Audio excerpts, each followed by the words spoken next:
মুন্সিগঞ্জ আদালতে মামলার বিভিন্ন সমস্যা ও সমাধান বিষয়ক পুলিশ ম্যাজিস্ট্রেসি সম্মেলন অনুষ্ঠিত। সুজন ব্যাপারীর মুন্সিগঞ্জ থেকে পাঠানো ভিডিও চিত্রে থাকছে বিস্তারিত।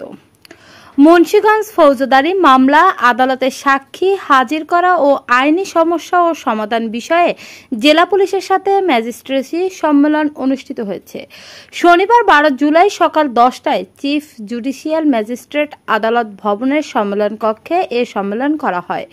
Chief judicial magistrate Gazi Delwar হোসেনের সভাপতিত্বে এ সময় বক্তব্য রাখেন জেলা ও দায়রা জজ আদালতের public prosecutor advocate Mohammad Halim Hossain, নারী ও শিশু নির্যাতন দমন ট্রাইব্যুনালের special public prosecutor advocate Jahangir Hossain Dhali, জেলা আইনজীবী সমিতির সভাপতি অ্যাডভোকেট মোহাম্মদ জাকারিয়া মোল্লা, সাধারণ সম্পাদক মোহাম্মদ পারভেজ আলম, কোর্ট পুলিশের পরিদর্শক মোহাম্মদ কামরুল ইসলাম মিয়া, সদর থানার ভারপ্রাপ্ত কর্মকর্তা সাইফুল আলম সহ জেলার অন্যান্য থানার অফিসার ইনচার্জগণ। এ সময় বক্তারা বিচার প্রার্থী জনগণের সুবিধার জন্য বিভিন্ন সমস্যার কথা তুলে ধরেন।